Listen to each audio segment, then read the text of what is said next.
ጤና ይስጥልን። ይህ ቃል ስፖርት ዩቲዩብ ቻናል ነው። ውድ ቤተሰቦቻችን የከበረ ሰላምታችን በመላው ዓለም ሆናችሁ ቃል ስፖርት ዩቲዩብ ቻናላችንን ለምትከታተሉ ውድ አድማጮቻችን ድረስ ብለናል። ከእናንተ ከሆነው ቃል ስፖርት ዩቲዩብ ቻናል ለዚህም ሰዓት መርጠን ያሰናዳላችሁን ስፖርታዊ ጥንቅሮች በቅደም ተከተል እያደረስናችሁ ቆይታ የምናደርግ ይሆናል። ላይክ፣ ሰብስክራይብ እና ሼር ስለምታደርጉን ስለ አጋርነታችሁ እጅግ አድርገን እናመሰግናለን። ውድ ቤተሰቦቻችን በመረጃ ሰዓታችን በአጫጭር ስፖርታዊ ጥንቅሮቻችን ወቅታዊ መረጃን ስናደርሳችሁ ዝውውርን በስፋት ትኩረት እናደርግበታለን። የመጨረሾቹ ጥቂት ቀናት ፊፋ ፍርድ ቤት ይቀርባል። ጉዳዩ ትንሽ ለየት ያለ ስለሆነ አስቀድመን እናነሳዋለን። በታላላቅ ክለቦች ሪያል ማድሪድ የተመለከተ ልዩ ጥንቅር ይዘናል። የቀድሞ የባርሴሎና አለቃ አሁን ሌላ ሀያል ክለብ እየመሩ ያሉት ሰው ብስክሌት ነዳለው ብሏል። ልዩ ጥንቅር ተሰናድቷል። በቃል ስፖርት ዩቲዩብ ቻናል አብራችሁን ስትቆዩ በርከት ያሉ የአውሮፓ የዝውውር መስኮቱ ወቅታዊ እንቅስቃሴዎችም ለእናንተ ውድ አድማጮቻችን የሚደርሱ ይሆናል። በተወዳጁ የእንግሊዝ ፕሪሚየር ሊግ የመረጃ ሰዓታችንን በርከት ያሉ ጥንቅሮችን ይዘናል። እናንተ ውድ የቃል ስፖርት ዩቲዩብ ቻናል ቤተሰቦቻችንን የሚያሳትፉ መረጃዎችን አስቀድመን እናደርሳችኋለን። በቃል ስፖርት ዩቲዩብ ቻናል ቶትንሃም በይፋ ተጫዋች አስፈርሟል። 8ኛው ሰው ቶትንሃም ደርሷል። ከወዲህ ደግሞ ማንቸስተር ሲቲ ጎን ለጎን እየሸጠ ካለው ተጫዋች በተጨማሪ ወደ ዝውውር መስኮቱ በመግባት ተጨማሪ ተጫዋቾችን ለማምጣት ጥረት እያደረገ ነው። አሁን ግን አንድ የቅያሬ ዝውውርን እቅድ ይዞ ብቅ ብሏል። በሰበር ታደምጡታላችሁ። ሰማዮቹ የዓለም ክለብ ሻምፒዮኖቹ ቼልሲዎች ተጫዋች ለማስፈረም ከስምምነት ደርሰዋል። ከክለቡ የሚወጣውን ተጫዋችና የቡድን ዜና በሰማዮቹ በኩል በቃል ስፖርት ዩቲዩብ ቻናል ቆይታ ስታደርጉ ትከታተሉታላችሁ። ብራድሊ ባርኮላ ዛሬ ሊቨርፑል ተጫዋች ከመሆኑ በፊት አስቀድሞ የዛሬ 3 ዓመትም በሊቨርፑል ዝርዝር ውስጥ የነበረ ተጫዋች ነው። ጥቂት ነገር ለየት ያለም ነገር ስለዚህ ተጫዋች እንነግራችኋለን። የአሰልጣኙ ጋዜጣዊ መግለጫ በእጃችን ነው። በርካታ ሀሳቦችን በርካታ ለቀረበላቸው ጥያቄ ምላሽ ሰጥተዋል። በቃል ስፖርት ዩቲዩብ ቻናል ለሊቨርፑልውያን ይደርሳል። ሻምፒዮኖቹ አሰልጣኝ ሚኬል አርቴታ ዛሬ ጋዜጣዊ መግለጫቸው ላይ ለሁለት ተጫዋቾች የሰጡት ምላሽ ትንሽ ግርምትን የሚጭር ነው። እንነግራችኋለን። በቡድን ዜና ከጉዳት የተመለሱ ተጫዋቾች እንዲሁም የቀድሞ ክለቡን የሚያፋልሙትን ተጫዋች በተመለከተ ይናገራሉ። የዛሬውን ልምምር ተመልክተነዋል። አርሰናል ደጋፊዎች እነማን ነበሩ፣ እነማን አልነበሩ፣ መች ይኖራሉ የሚለው እንነግራችኋለን። በቃል ስፖርት ዩቲዩብ ቻናል የዝውውር ጉዳይ በአርሰናል ቤትም በስፋት ይዳሰሳል። ማንቸስተር ዩናይትድ በመጨረሻ ቀን ያልተጠበቀ ዝውውርን ያደርጋል ተብሎ ይጠበቃል። ልዩ ጥንቅር ላይ ዩናይትድያን በዝውውር ጉዳይ እናደርሳቸዋለን። በማንቸስተር ዩናይትድ በኩል በተለይም በግራ ተመላላሽ ቦታ ላይ በጣም የሚጠበቁ ትልልቅ ዝውውሮች አሉ። አንድን ጉዳይ በተመለከተም በዝውውር ጉዳይ ዩናይትድ ቤት ልዩ ጥንቅር ይዘናል።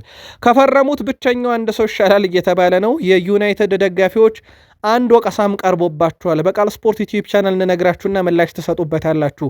እስከ ፕሮግራማችን ፍጻሜ ከቆያችሁ እነኝና ሌሎች የተመራረጡ ስፖርታዊ ጥንቅሮችን ታደምጣላችሁ። መረጃውን የማካፍላችሁ ቃል ነኝ። በድጋሜ መልካም ቆይታ ተመኘን። ኢንፋንቲኖ ላይ የወንጀል ክስ ሊቀርብ መሆኑ ተረጋግጧል። የአውሮፓ እግር ኳስ ማህበር የፊፋ ፕሬዚዳንት ዣን ኢንፋንቲኖ ላይ በወንጀል ክስ ሊመሰርት መሆኑን ይፋ አድርጓል። የአውሮፓ እግር ኳስ ማህበር ዩኤፋ ፕሬዚዳንቱ በመደበኛ ፍርድ ቤት በወንጀል የከሰሰው ዓለም ዋንጫን ለመሸጥ ሞክረዋል በሚል ነው። ፕሬዚዳንት ዣን ኢንፋንቲኖ በስዊዘርላንድ ውስጥ የወንጀል ክሱ እንደሚመሰረትባቸው ይፋ ተደርጓል። የአውሮፓ እግር ኳስ ማህበር ፕሬዚዳንቱ ዳግም እንዳይመረጡ ድጋፉን መንፈጉ አይዘነጋም። ከዚህ ጋር በተያያዘ በዣን ኢንፋንቲኖ ላይ የሚደረገውን ክስ በተመለከተ የአሜሪካው ፕሬዚዳንት ዶናልድ ጄ ትራምፕ ጣልቃ ይገቡበታል ተብሎ ይጠበቃል። ክሱ ግን አይቀሬ መሆኑን አረጋግጠናል።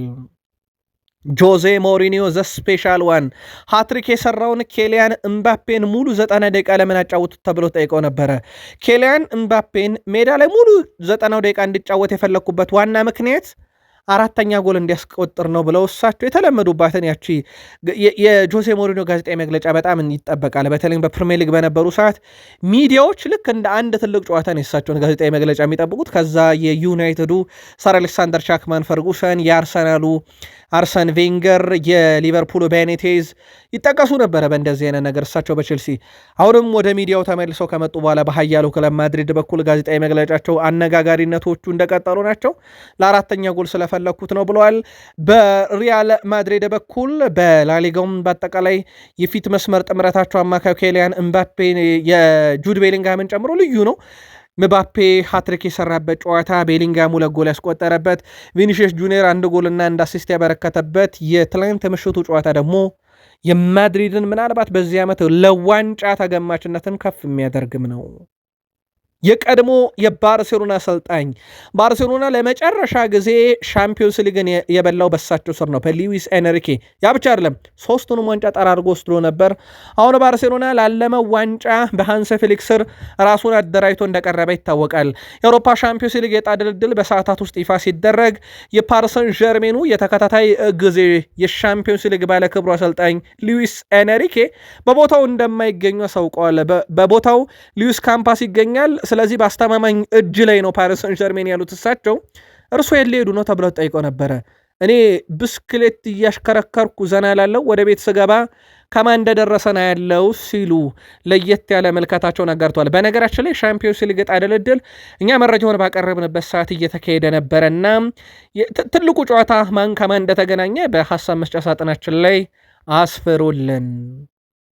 ኤስ ሚላን ጋላታ ሳራይ ራፋኤል ሊያውን ለማስፈረም ያቀረበውን 45 ሚሊዮን ዩሮ የዝውውር ሂሳብ መቀመሩ ተረጋግጧል።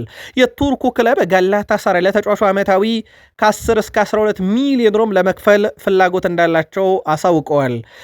ኤስ ሚላን 45 ሚሊዮን ዩሮ ይቀበል እንጂ ራፋኤል ሊያኦ ይህን መረጃ በቃል ስፖርት ዩቲዩብ ቻናል እስካደረስንበት ሰዓት ድረስ ከውሳኔ አልደረሰም። አስቶን ቪላ ተጫዋቹን ለማስፈረም ንግግር ላይ እንደነበረ የሚዘነጋ አይደለም። የቪላ ጥያቄ ግን የመግዛት ግዴታን ያካተተ የውሰት ጥያቄ ነው። ለኤስ ሚላን ምቾት ይሰጣል ተብሎ አይታሰብም። በክለቡ እስከ 2031 ውል ያለው ራፋኤል ሊያኦ በሩበን አሞሪም አትፈለግም ተብሎ እንዳለ ይታወቃል። አስቶን ቪላ ለመቀላቀል ሊመርጥ ይችላል የሚሉ መረጃዎች ቢወጡም ይህን መረጃ በቃል ስፖርት ዩቲዩብ ቻናል አሰናድተን ለእናንተ ውድ አድማጮቻችን እስካቀረብንበት ሰዓት ድረስ ግን ዝውውሩ እልባት አላገኘም። ኤስ ሚላን 45 ሚሊዮን ዩሮ ተቀብሎ ራፋኤል ሊያኦ እንዲስማማለት ጫና እያሳደረ ነው። ቪላን ከመረጠ ግን ሌላ አዲስ ድርድር ይከፈታል። ቃል ስፖርት ላይ ናችሁ ውዶቻችን። የተመራረጡ ስፖርታዊ ጥንቅሮችን እያጋራናችሁ እንገኛለን። መረጃውን የማካፈላችሁ ቃል ነኝ። ቃል ስፖርት ዩቲዩብ ቻናል በዩቲዩብ ገጽ ብቻ እንገኛለን። ከ100,000 በላይ ሰብስክራይበር ባለው ገጻችን ላይ ቃል ስፖርት ዩቲዩብ ቻናል ከተወዳጁ የእንግሊዝ ፕሪሚየር ሊግ አስቀድመን ፕሪሚየር ሊግ ለደጋፊዎች አንድ ጥያቄ ያቀረበ ራሱ ፕሪሚየር ሊጉ ኦፊሻል በገጹ ማለት ነው። የሳምንቱ የእናንተ ምርጥ ማን ነው ብሎ የአለን ሽርና የሁስኮርድ ነበር የምናጋራችሁ። ይሄ በደጋፊዎች የተመረጠ ነው። በነገራችን ላይ በፕሪሚየር ሊግ በራሱ ማለት ነው። ግብ ጠባቂ ዞሊስኪ ተመርጧል። የሃል ሲቲው ተከላካይ ሁለቱ ከሃል ሲቲ ናቸው። ሜንዲና ጄ፣ ግራና ቀኙ ካላፊዮሪና ቤን ዋይት ከአርሰናል ተመርጠዋል። የፊት አማካኝ ክፍሉ ላይ ኦዴጋርድ፣ ሃንሽሉዊድ እና ቸርኪ ተመርጧል። ከአርሰናል ከብራይተን እና ከሲቲ የግራ ክንፍ አጥቂ የተመረጠውም ዞሊስ ነው የአርሰናሉ። የቀኙን ፓልመር፣ የፊት መስመር አጥቂ ዦዋ ፔድሮ። ይሄ በፕሪሚየር ሊግ በኦፊሻል ገጽ የተመረጡ በደጋፊዎች የተመረጡ ምርጥ 11ዶች ናቸው። በማንቸስተር ሲቲ ቤት በትልቅ ደረጃ ተጠብቆ ነበረ ማርሙሽ። የሃላንድ ጥላ ግን በደንብ የከለለው ይመስላል። ታዲያ ተጫዋቹ በሲቲ ቤት በትልቁ ሲጠበቅ አሁን በቶትናም በሮቤርቶ ዲዘርቢ ስር ለመጫወት በዛሬው ዕለት በይፋ ፊርማውን አኑሯል። ቶትናም የማርሙሽን ዝውውር በዛሬው ዕለት በ50 ሚሊዮን ፓውንድ አጠናቋል። የመግዛት ግዴታ በአካታታይ ውሰቱን ነው በእርግጥ ያስፈረመው። ማርሙሽ ከፊርማው በኋላ ቶትናም ካለም ባይሆን እንኳን ከእንግሊዝ ምርጥ ክለቦች አንዱ መሆኑን አልጠራጠርም ብሏል። አሰልጣኝ ሮቤርቶ ዲዘርቢ ያሉት ነገርም እንግዲህ በተጫዋቹ በኩል ወደ ክለቡ እንዲመጣና የእሳቸው እቅድ ከኔ ጋር የሚስማማ ሆኖ ስላገኘሁት መጣውኝ ብሏል። በነገራችን ላይ ቶትንሃም 8ኛ ፈራሚ ነው ማርሙሽ። አስቀድሞ እነ ማቲያስ ፈርናንዴዝን፣ እነ ሳቪኒዮን፣ እነ ሳንድሮ ቶናሊን ይሄ የሳሊስን አምጥተዋል። እንደገና አንዲ ሮበርትሰንን ከግብ ጠባቂ እስከ አጥቂ አምጥቷል። ቶትናም ጥንቅቅ ያለ ቡድን ሆኗል ማለት ይቻላል። ምልከታችሁን ግን በቶትናም ዙሪያ ብታጋሩን ደስ ይለናል። ማንቸስተር ሲቲ ተጫዋች እየለቀቀ ተጫዋች እየሸጠ ነበረ። አሁንም በነገራችን ላይ ተጫዋች እየለቀቀ ተጫዋች እየሸጠ ነው። በአሁኑ ግን ለየት ያለ ዕቅድ ይዞ መጥቷል ማንቸስተር ሲቲ። የኤንዞ ማሬስካው ማንቸስተር ሲቲ ለምን ተጫዋች አንቀያየርም የሚል ዕቅድ ይዞ መጥቷል። ማንቸስተር ሲቲ ኤልማንዴን ለኔ ስጡኝ ጃክ ግሪሊሽን ውሰዱት እያለ ነው ኤቨርተን። ማንቸስተር ሲቲዎች አንድ የክንፍ አጥቂ እየተመለከቱ ይገኛሉ ከአለን በኋላ ማለት ነው። አለንን ከፓልሜራስ አምጥተዋል። ማርሙሽን ስለለቀቁ ተጨማሪ ተጫዋች ለማምጣት ጥረት ሲያደርጉ በዝርዝራቸው ደግሞ የኤቨርተኑን ኤልማን ዴ ነበር ያካተቱት። ጃክ ግሪሊሽ ወደ የትኛውም ክለብ አልሄድም፣ ሲቲን ከለቀኩኝ ምርጬ ኤቨርተን ነው ማለቱ ይታወቃል። እነ ቪላ ቢፈልጉትም እነ ሰንደርላንድ ቢፈልጉትም ማለት ነው። ከዚህ ጋር በተያያዘ ማንቸስተር ሲቲ ጃክ ግሪሊሽ ኤቨርተንን ከፈለገ ለምን በኢልማን ዴ አንቀያየርም የሚል እቅድ ይዞ ወደ ኤቨርተን ሄዷል። በቀጣይ ጉዳዩን ተከታትለን ሲቲ ደጋፊዎች በሰበር መረጃ ይኖረናል። የምዕራብ ለንደኑ ክለብ ቼልሲ የአታላንታውን ተከላካይ ሆነስት አሃሮን ለማስፈረም በዛሬው ዕለት ከስምምነት ደርሰዋል። ሰማዮቹ ተከላካዩን በ40 ሚሊዮን ፓውንድ ለማስፈረም መስማማታቸው ሲረጋገጥ የ18 ዓመቱ ተከላካይ ሆነስት አሃሮን ወደ እንግሊዝ እንዲጓዝም እና የሕክምና ምርመራውን እንዲያደርግ በእናት ክለቡ ፍቃድ ተሰጥቶታል። አታላንታና ቼልሲ ተስማምተዋል። ውድ ቤተሰቦቻችን በእርግጥ ቀረቤታቸው የጀመረው በፓሌስትራም ዝውውር እንደነበረ ይታወቃል። 18 ዓመቱ ነው። በነገራችን ላይ ተጫዋቹ ቀጣይ ክረምት 2027 ላይ የዣቪ አሎንሶን ቡድን የሚቀላቀል ይሆናል ማለት ነው። በተጫዋቹ በኩል በቀጣይ ሕክምና ምርመራውን ያደርጋል። ከፓሌስትራ በኋላ ከአታላንታ የመጣ የዚህ ክረምት ሁለተኛው የሰማዮቹ ፈራሚ ነው። እንዳልኳችሁ ግን ቀጣይ 27 ክረምት ላይ ነው ቼልሲን የሚቀላቀለው። በዝውውር መስኮቱ ቼልሲን ይለቃል ተብሎ የሚጠበቀው ማይካሎ ሙድሪክ መዳረሻው እስካሁን አልተረጋገጠም። ከሊድስ 2 ጥያቄዎች ቀርቦ ቼልሲ እንዳልተስማማ ይታወቃል። በቀረበላቸው የውሰት የዝውውር ሂሳብ ላይ አሁን ሊድስ ብቸኛ ክለብ አይደለም፣ እንደ ብሬንትፎርድ እና እህት ክለብ ስትራስቡርግም አለ። በነገራችን ላይ የቼልሲ ፍላጎት ወደ እህት ክለብ ስትራስቡርግ ሄዶ እንዲጫወት ነው። የማይካሎ ሙድሪክ ፍላጎት ደግሞ በዛው በእንግሊዝ ቆይቶ ራሱን ለፕሪሚየር ሊግ እንደ አዲስ መላመድ ነው። የ5 ዓመት ተጫዋች ቀጣይ ቆይታ በትልቁ ይጠበቃል፣ ግን ክለቡን ለቆ የሚሄድበት እድል እንዳለ ይታወቃል። በሊድስ ወይንስ የሚለው ይጠበቃል። ከዛ ውጪ ፓልመር የዘንድሮ ክስተት ሊሆን እንደሚችል የፕሪሚየር ሊግ ጅማሮ ላይ ተመልክተናል። ፓልመር ስለ ዋንጫ ፉክሩ ተጠይቆ ገና እንደ ጨዋታ ብቻ ነው የተጫወት ነው እና በአንድ ጨዋታ ስለ ዋንጫ ማውራቱ ተገቢ አይደለም ብሏል። ከስካይ ስፖርት ጋር ግን የተሻለውን እናደርጋለን፣ ለዋንጫ ነው የምንጫወተው፣ ስለ ዋንጫው ለማውራት ግን ጊዜው ገና ነው ሲል ተደምጧል። ጆን ቴሪ የዘንድሮን ቼልሲ በተለየ መልኩ እንደሚጠብቀው ተናግሯል። ሪስ ጄምስ የቼልሲ ካፒቴን ሆኖ መምራቱ ለቼልሲ ትልቅ እድል ነው ብሏል። ኔቶን በሜዳ ላይ ሲያስተካከለ ማየት በእውነት ያስደስተኛል ብሏል። ከሰሞኑ ኔቶና ሪስ ጄምስ መካከል ትንሽ ጸብ ቢጤ ነገር ተፈጥሮ ነበረ። በፉላሙ ጨዋታ ላይ ኔቶን ተመልሰ ተከላከል በሚል ማለት ነው። በእኔ ዘመን የቼልሲ መለያ የሚጠይቀው መስፈርት ከፍተኛ ነበር። ሪስ ጄምስም ዛሬ ያንን መስፈርት እያስጠበቀ ነው። ተቀይረ ብትገባም ሆነ ከመጀመሪያው ብትጀምር የቼልሲን መለያ ለብሰ የምትችለውን ሁሉ መስጠት አለብህ። አሰልጣኙ ከጀምስና ኔቶ ጋር ስለ ቡድኑ መስፈርቶች ሊነጋገር ይችላል፣ ግን ሪስ ጄምስ ሁኔታውን በጣም በብስለት አስተናግዷል። ካፒቴን ማለት መለያውን መልበስ ብቻ ሳይሆን ቡድኑን መስፈርት ማስጠበቅ ነው። እናም ሪስ ጄምስ የእኛ ስለሆነ ወይም የቀድሞ ክለብ የቼልሲ አምበል ስለሆነ እድለኛ ነኝ። ኔቶንም ማስተካከሉ ትክክል ነው ብሏል። በሁለቱ መካከል ሰሞንኛው ጸብ ግን ለሚዲያ ብዙ ሽፋን እንዳልተሰጠው ይታወቃል። ጄሚ ካራገር በአስቴቱ እናውቀዋለን። ወደ ሊቨርፑል መረጃ ልንሻገር ስለሆነ አንስተነው እንለፍ ብለን ነው። ወደ ቃል ስፖርት ዩቲዩብ ቻናል ቤተሰቦቻችን የቀድሞ የሊቨርፑል ተከላካይ ጄሚ ካራገር በተከላካይ ስፍራ ቢጫወትም በተቃራኒ መረብ ላይ ሄዶ ካስቆጠረው በራሱ ያስቆጠረው የሚበልጠው ጄሚ ካራገር ከሊቨርፑል ጋር የፕሪሚየር ሊግ ዋንጫን ያላነሳው ጄሚ ካራገር በሚዲያ ላይ በሚያቀርባቸው ዘለፎችና ትችቶች ከገዛ የሊቨርፑል ደጋፊዎች ትችት ይቀርብበታል። ሳላን የሚተችበት መንገድ ትንሽ ለየት ያለም ነው። የቀድሞ የሊቨርፑል ተከላካይ ጄሚ ካራገር ከሀገሪቱ ግብር ቢሮ ክስ ቀርቦበታል። ተቋሙ የቀድሞ የሊቨርፑል ተጫዋች ጄሚ ካራገር ያልከፈለው ግብር ስላለ እንዲከፍልም ማስጠንቀቂያ ቀርቦበታል። ጄሚ ካራገር ፍርድ ቤት የቀረበ ሲሆን ግብሩን መክፈል ካልቻለ ኪሳራ ውስጥ እንደሚወድቅ ተነግሮታል። ይህ ማለት በስሙ የተመዘገቡ ንብረቶች ተሽጠው ግብሩ ይከፈላል ተብሏል። ጄሚ ካራገር በአሁኑ ሰዓት በስካይ ስፖርት እና በአሜሪካው ሲቢሲ በተንታኝነት ያገለገለ የሚገኝ የቀድሞ የሊቨርፑል ተጫዋች እንደሆነ ይታወቃል። በዚሁ ወደ ሊቨርፑል መረጃ ተሸጋገርን። ሊቨርፑል የብራድሌ ባርኮላን እንግዲህ ጉዳይ ከጨረሰ በኋላ ለመሆኑ ብራድሌ ባርኮላ የሊቨርፑል ተጫዋች ሊሆን የሚችልበት ቀን ግን አሁን ነበረ ወይ በሚል ፋብሪዚዮ ሮማኖ እንዳልነበረ ይገልጻል። ሊቨርፑል በ2023 ብራድሌ ባርኮላን ከዛሬ 3 ዓመት በፊት እየተከታተለ ነበረ።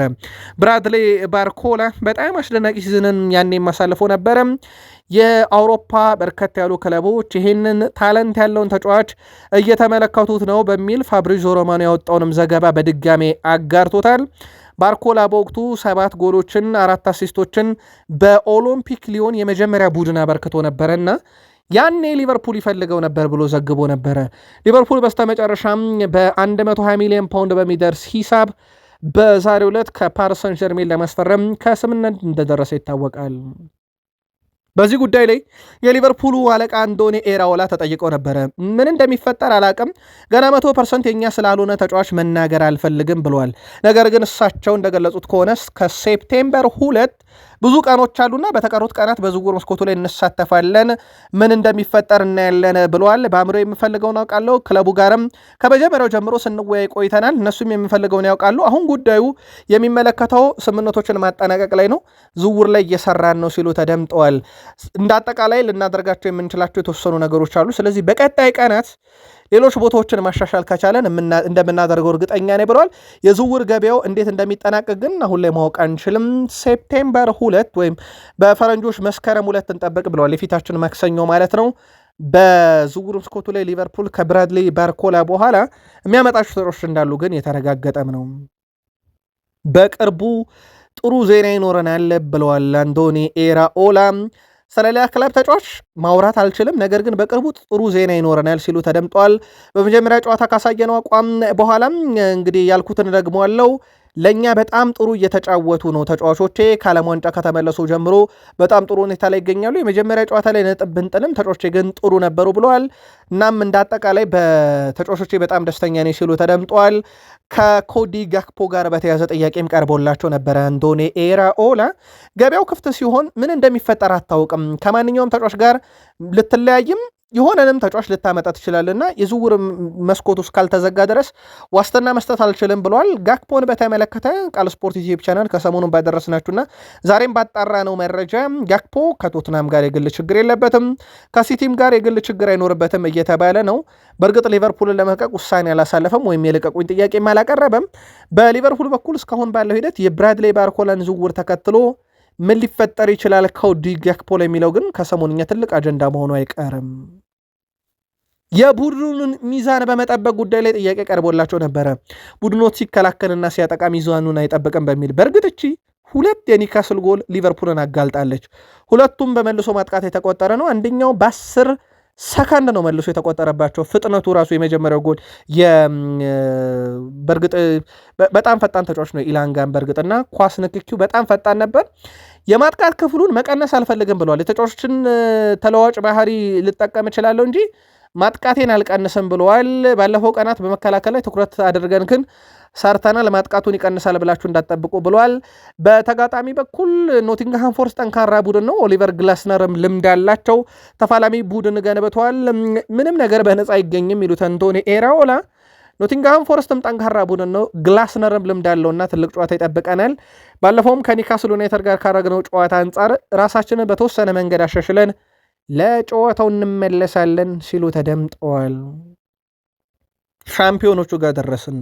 የፕሪሚየር ሊግ ሻምፒዮኖቹ መድፈኞቹ የሚኬል አርቴታው ቡድን አርሰናሎች በሳምንቱ መጨረሻ በሚያደርጉት የሊጉ ሁለተኛ ጨዋታ ዙሪያ ዛሬ ጋዜጣዊ መግለጫ ሲሰጡ ነበር። አርቴታ ብራዚላዊ አርሰናል አጥቂ ጋብሪኤል ጀሱስ ከዋናው ቡድን ጋር ልምምድ እየሰራ እንደማይገኝ ተናግረው አሰልጣኝ አርቴታ በሰጡት አስተያየት በቡድን ውስጥ ካሉን ተጫዋቾች ብዛት ጋር የተገናኘ ነው ብለው ትንሽ ፈገጋስ ብሏቸዋል ጋዜጠኞቹን። ጋብሪኤል ጀሱስ በቀጣይ ቀናት የዝውውር መስኮቱ ሳይዘጋ አርሰናል ይለቃል ተብሎ ይጠበቃል። ክለቡን እንዲለቅ ግን ጫና ለማሳደር ከቡድኑ እንደቀነሱት አንዳንዶች ያምናሉ። ጋብሪኤል ማርቲኔሊ ከልምምድ ለምን በቶሎ አቋርጦ ሄደ ተብለው ጠይቀው የግል ጉዳይ ብለዋል። ጋብሪኤል ማርቲኔሊ በኩሉ ወደ ሳውዲ አረቢያ ክለብ አልሂላል ለማምራት መቀረቡን ተከትሎ በዛ ምክንያት ከቡድኑ እንደተቀነሰም ነው ለአርሰናል ቅርበት ያላቸው ምንጮች ያረጋገጡት። ሻምፒዮኖቹ ከተጫዋቻቸው ጋር በይፋ ተለያይተዋል። አርሰናል ከክንፍ ተጫዋቹ ሪስ ኔልሰን ጋር በጋራ ስምምነት ለመለየት መወሰናቸው ተረጋግጧል። ሪስ ኔልሰን ውሉን ማቋረጡን ተከትሎ ያለ ኮንትራት የሚገኝ ሲሆን በቀጣይ በነፃ ሌላ ክለብ መቀላቀል ይችላል። አሁን ላይ ሪስ ኔልሰን ከእንግሊዝ ክለቦች ዘንድ ፍላጎት እየሳበም እንደሚገኝ ተረጋግጧል።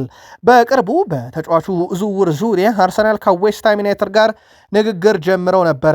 አርሰናል ተጫዋቹን ያለ ገንዘብ ክፍያ ቢያሳጣውም የቀሪ 1 ዓመት የደሞዝ ክፍያውን ለማትረፍ ከውሳኔ መድረሱን ተከትሎ በነፃ ለቆታል። በነገራችን ላይ ውድ የቃል ስፖርት ዩቲዩብ ቻናል ቤተሰቦቻችን ልክ የሪስ ኔልሰን ኮንትራትን ከአርሰናል የማቋረጥ ሂደት ተመሳሳዩ ሊቨርፑል ቤት ተደርጓል። ሊቨርፑል የሳላን የ1 ዓመት ደሞዝ ከመክፈል በጋራ ስምምነት ኮንትራት አቋርጠው ሳላ ወደ ፈለገበት እንዲሄድ አድርገውታል። አርሰናሎችም ሪስ ኔልሰንን የ1 ዓመት ደሞዙን ላለመክፈል ወደ ፈለገበት እንዲሄድ ኮንትራቱን በዛሬው ዕለት በጋራ ስምምነት አቋርጠውታል። የሻምፒዮኖቹ አለቃ ሚኬል አርቴታ ብሩኖ ጊማሬሽ ወደ ልምምድ መመለሱን አረጋግጠዋል። ተጫዋቹ በዚህ ሳምንት ልምምድ ላይ መካፈል መቻሉን አሰልጣኙ አረጋግጠው ይህንም ተከትሎ በአስቶን ቪላ ጨዋታ ወደ ሜዳ ይመለሳል ተብሎ እንደሚጠበቅ አረጋግጠዋል። በሌላ በኩል አዲሱ ፈራሚ ኢዜሬ ኮንሳ ለአስቶን ቪላ ጨዋታ ዝግጁ መሆኑንም አሰልጣኙ በዛው አያይዘው ገልጸዋል። አርቴታ ኢዜሬ ኮንሳ ለመጀመሪያ ጊዜ በአርሰናል መለያ የሚገጥመው የቀድሞ ክለቡን መሆኑን ጠቅሷልና ከጋዜጠኞች ቀርቦላቸው ነበረ።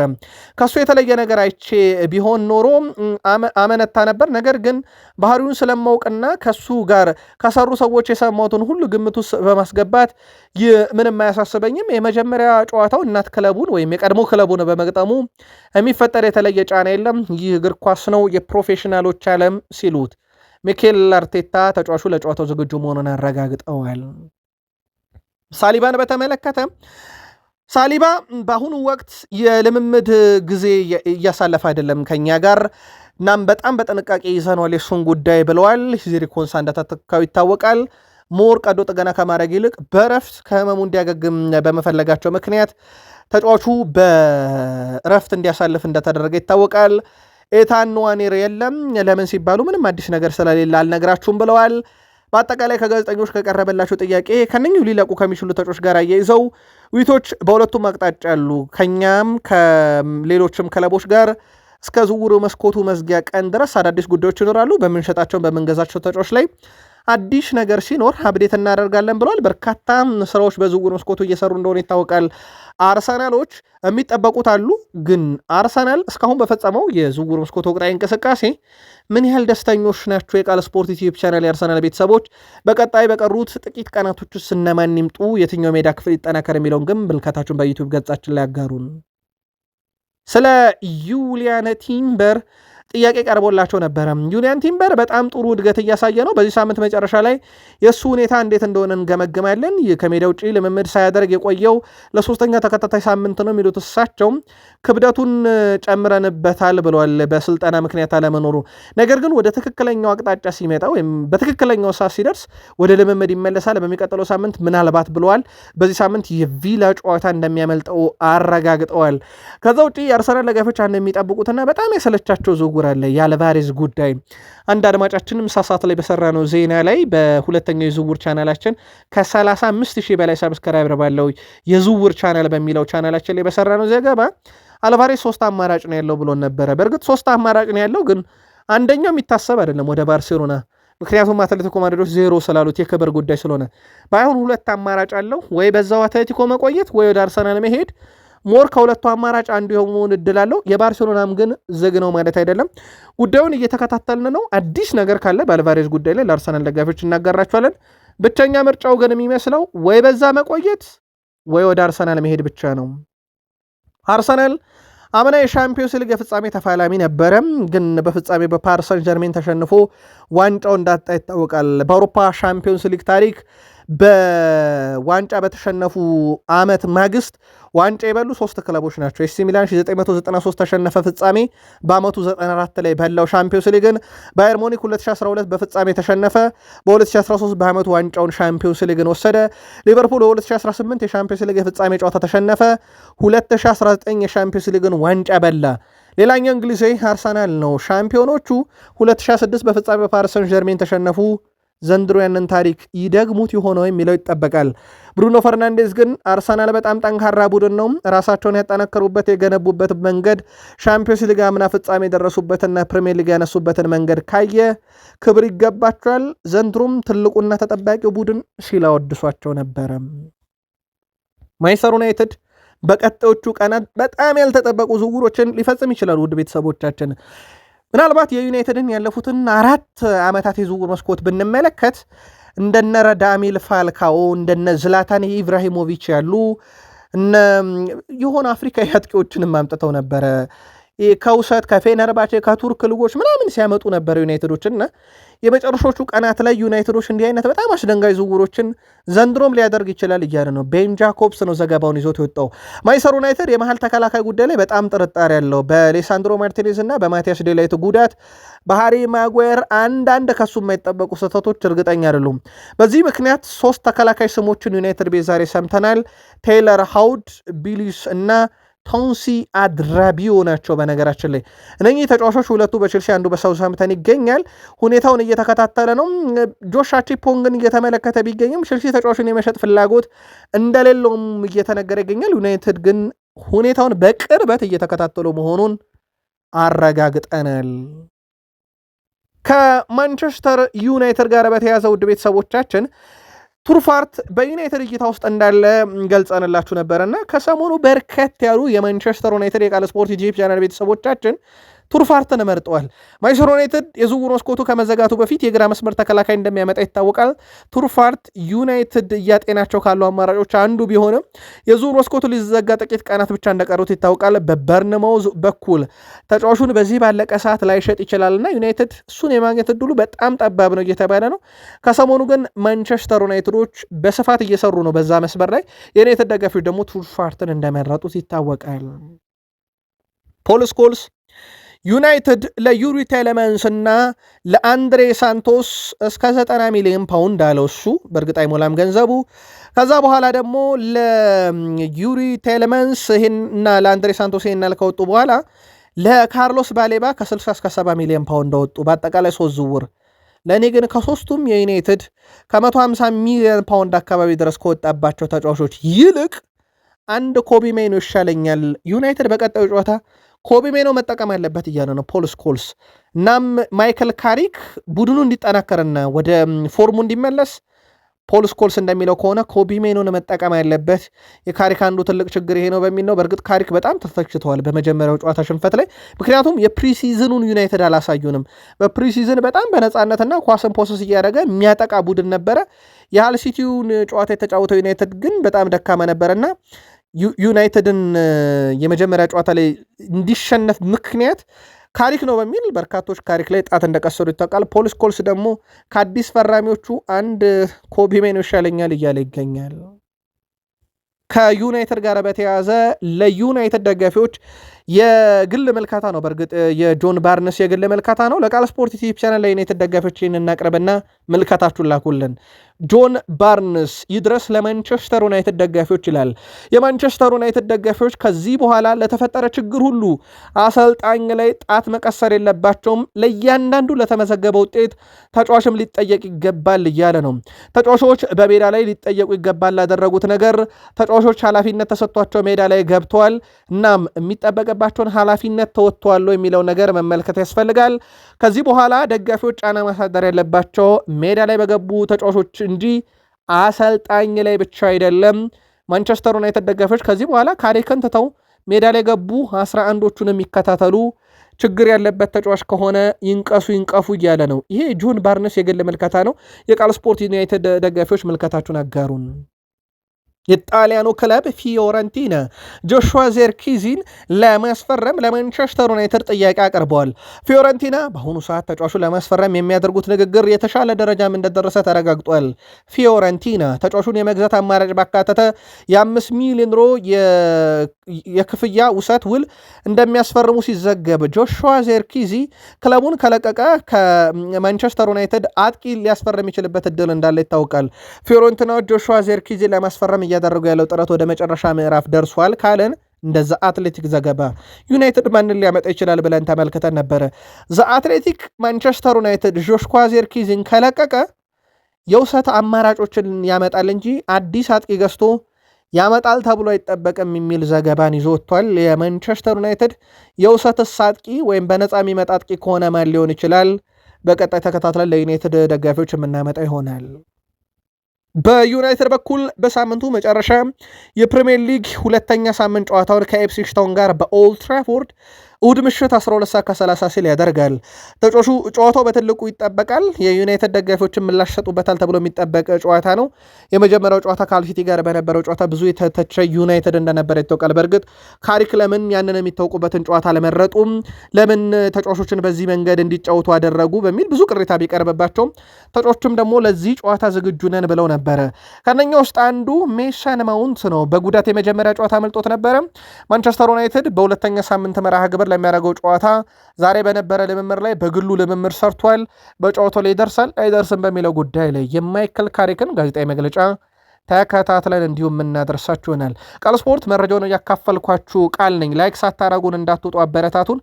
ሀሳብ አስተያየት እንቀበላለን። ከጥቂት ደቂቃዎች በኋላ እንመለስ። ሰናይ ጊዜ